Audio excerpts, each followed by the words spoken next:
시장이 보합권에 시작했습니다만 시간이 흐를수록 낙폭이 커지고 있습니다. 그래서 저희는 긴급 진단 시간 마련해 봤습니다. 대신증권 이경민 투자전략팀장을 전화로 연결했습니다. 이 팀장님 나와 계시죠? 네, 안녕하십니까? 네, 안녕하십니까? 네. 외국인 기관 모처럼 두 기관이 다 매도하고 있습니다. 시장 낙폭이 점점 커지고 있고 특히 코스닥 시장이 큰 폭으로 하락하고 있습니다. 현재 하락하는 요인 어떻게 보십니까? 네, 일단 코스피하고 코스닥을 좀 나눠서 봐야 된다고 생각을 하는데요. 일단 코스피는 대내 불확실성 많습니다. 부채한도 이슈, 중국의 헝다그룹 사태, 거기다가 전력난. 그렇지만 미국 선물 지수는 지금 약보합, 강보합권에서 보합권에서 등락을 반복하고 있고, 중국 증시는 전일 좀 급락을 하긴 했지만 오늘은 상승세를 보이고 있습니다. 이상하게도 유독 코스피만 낙폭이 크다라는 점이죠. 일단 이런 부분들은 원달러 환율에서 영향을 찾을 수 있겠죠. 원달러 환율이 1180원 선만 가면 계속적으로 밀려났던 흐름들에서 오늘은 1180원 선을 넘어서고 장중에 상승폭을 확대하다 보니까 좀 수급이 위축되는 모습을 보여주고 있습니다. 그런데 코스피와 코스닥 수급은 조금 달리 봐야 되지 않을까라는 생각을 합니다. 코스피 같은 경우는 현물 시장에서의 매도는 1,000억 미만으로 제한적인데 반해서 선물 시장에서 매도 규모가 1조 이상 출회되고 있습니다. 그로 인해서 프로그램 매물이 출회되는, 어떻게 본다면은 원화 약세, 외국인 선물 매도, 그로 인한 기관 프로그램 매물 출회, 이런 악순환의 고리가 형성되었다라고 생각을 하는데요. 심리와 수급 불안이 좀 시장에 부정적인 영향을 미치고 있는 것이 아닌가라는 생각을 하고 있습니다. 한편 코스닥 같은 경우는 기관과 외국인의 대량 매도가 출회되면서 2% 넘게 급락세를 보이고 있는데요. 일단은 최근 미국 금리 상승도 문제이긴 하지만 한국 채권금리도 굉장히 빠르게 올라오고 있습니다. 여기에다가 신용 공여라든지 주식시장에서의 대출 레버리지 비율을 줄여야 된다라는 경고성 얘기들이 나오고 있어서 수급이 취약한 코스닥 시장이 낙폭이 좀 더 큰 것으로 생각합니다. 물론 코스피와 코스닥 수급 압박 커졌다라고 볼 수 있겠지만 코스피 같은 경우는 현물 수급, 외국인 현물 수급은 좀 안정적인 가운데 단기성 성격이 짙은 선물 수급이 전체적인 흐름들을 좌지우지하고 있다라고 볼 수 있겠고요.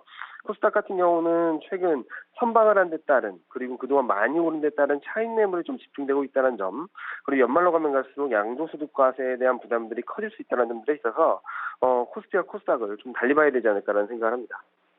네, 자 오늘의 시장 하락세에 대한 진단을 또 해주셨고요. 오늘 코스피에서 외국인이 9거래일 만에 매도로 돌아서긴 했지만 그래도 매도 금액이 좀 크지는 않습니다. 또 한국 네. ETF로도 외국인의 매수가 좀 유입이 되고 있다고 하던데 외국인의 매매 패턴은 어떻게 파악을 하고 계세요? 일단은 그동안 외국인의 매매 패턴을 보면은 원달러 환율에 굉장히 예민하게 반응했습니다. 원달러 환율이 오르기만 하면 팔고 내리기만 하면 사고. 그런데 최근 들어서 원달러 환율이 1,175원 이상에서 등락을 반복했음에도 불구하고 외국인은 계속적으로 매수를 했었죠. 오랜만에 9월 만에 매도 전환을 하긴 했지만 현재로서도 일시적인 차익 매물 정도로 생각을 하고 있습니다. 이렇게 큰 흐름에 있어서 환율에 대한 민감도는 아직 높긴 하지만 이전보다 굉장히 민감도가 떨어지고 꾸준한 매수를 보이게 된 이유는 글로벌 유동성의 변화가 있다라고 생각을 하는데요.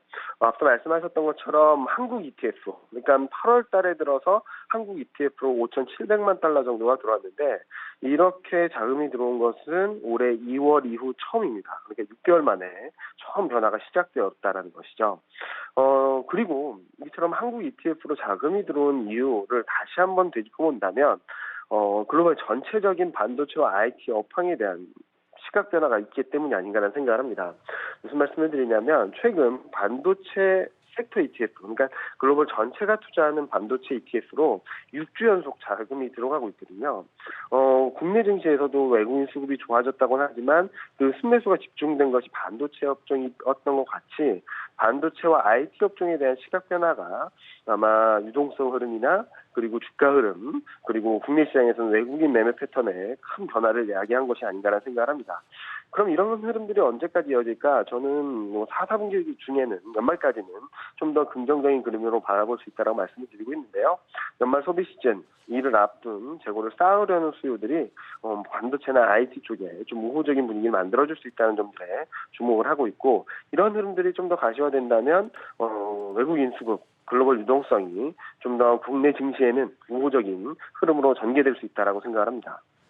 네, 사실 그동안에 대신권 이경민 투자전략팀장께서는 외국인 투자가 수급 볼 때 꼭 우리 원달러 환율을 중시하라는 말씀 여러 차례 하셨거든요. 네. 그런데 오늘 원달러 환율이 1,180원을 넘어섰습니다. 그래서 네. 요게 좀 걱정이 되는데 이 영향 어떻게 보십니까? 일단은 원달러 환율이 1,180원을 다시 넘어섰다는 점들은 좀 부담스럽습니다. 그리고 외국인 수급도 좋은 그림에서 좀 주춤할 수밖에 없는 변수라고 생각을 하고 있고요.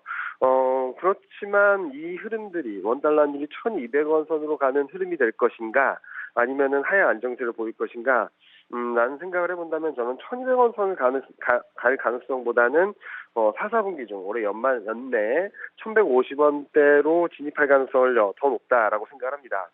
무엇보다도 과거 1,200원을 넘어섰을 때 원달러의 1,200원 선을 넘어섰을 때 글로벌 경기 침체, 금융 불안, 그리고 미중 무역 분쟁, 여기다가 뭐 코로나19 사태로 인한 경기 침체 이런 경기 부분에 있어서 굉장히 충격적인 요인들이 있었거든요.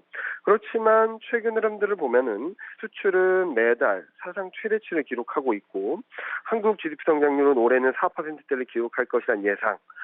그리고 이제 연말이 될수록 이게 10월이 지나고 11월이 되면 위드 코로나 정책에 대한 기대감으로 내수 소비까지 조금 개선될 수 있는 여지가 있다는 점들을 생각을 해본다면 단기적으로 좀 원달러 환율이 오를 수 있겠지만 이런 흐름들이 장기화되고 계속되면서 시장을 불안하게 만들지는 않을 것 같다. 오히려 방향성을 본다면 원화 강세 압력이 좀 더 커질 가능성을 높게 보고 있습니다. 네, 자 원달러 환율에 대한 전망도 함께 해주셨고요. 우리 시장 추석 이후에 좀 불안했는데 오늘은 또 대내외 변수에 의해서 좀 흔들리고 있습니다. 9월 말 그리고 10월 시장은 어떤 전략을 가지고 임해야 될까요? 저는 올해 3월 초에 제 전략 자료로 드렸던 제목을 다시 한번 말씀드리고 싶습니다. 흔들릴수록 더 매수의 강도를 높여가자라는 말씀을 드리고 싶은데요. 지금 시장을 흔드는 것이 뭐 추세적인 흐름들이나 아니면 펀더멘털적인 흐름들에 있어서라기보다는 부채 한도 이슈, 헝다그룹 사태, 그리고 중국의 전력난 이슈, 이런 부분들이 경기에 대한 불안감, 그리고 금융시장에 대한 불안감, 그로 인해서 심리적인 불안감들이 수급을 불확실성을 높여가는 그런 흐름이 아닌가라는 생각을 합니다. 심리와 수급에 의해서 불안하다면 펀더멘털 쪽을 바라봐야 되는데요. 이제 연말 소비 시즌이 가까워지면 가까워질수록 소비가 좀 좋아질 것이고요. 그리고 위드 코로나 정책에 대한 기대감들로 인해서 연말 소비 시즌과 맞물릴 경우에는 글로벌 소비, 한국 소비 좀 기대할 수 있습니다. 이런 연말 소비 시즌을 대비해서 재고를 쌓으려는 수요들이 조금씩 들어오고 있다는 점들은 제조업 경기에 좀 좋을 수 있는 부분, 그리고 한국 수출에 좀 좋을 수 있는 부분들이라고 볼 수 있겠는데요. 이렇게 말씀을 드리다 보면은 향후 흐름들에 있어서 경기나 수출이나 소비나 이런 쪽들은 좀 좋아질 수 있는 그림들을 만들어주고 있는데 반해 최근 단기적으로는 심리, 수급에 의해서 좀 흔들리고 있다는 것이죠. 이렇게 본다면 저는 최근 흔들리는 흐름들을 반도체와 자동차 같이 경기 민감주, 수출주 비중을 담는데 활용하시면 좋을 것 같다는 말씀을 드리고 있고요. 코로나19 피해주, 내수 소비주 계속적으로 관심 있게 바라보자라는 말씀 드리고 있습니다. 네, 자 오늘 시장이 심리와 수급에 의해서 흔들리고 있긴 하지만 이렇게 흔들릴 때일수록 매수 관점을 좀 담아가 보자라고 하시면서 반도체 또 수출주, 경기 민감주, 리오프닝 관련된 종목들에 대한 관심 가져보자라는 말씀까지 주셨습니다. 자 지금까지 대신증권의 이경민 투자전략팀장과 함께했습니다. 고맙습니다. 네, 감사합니다.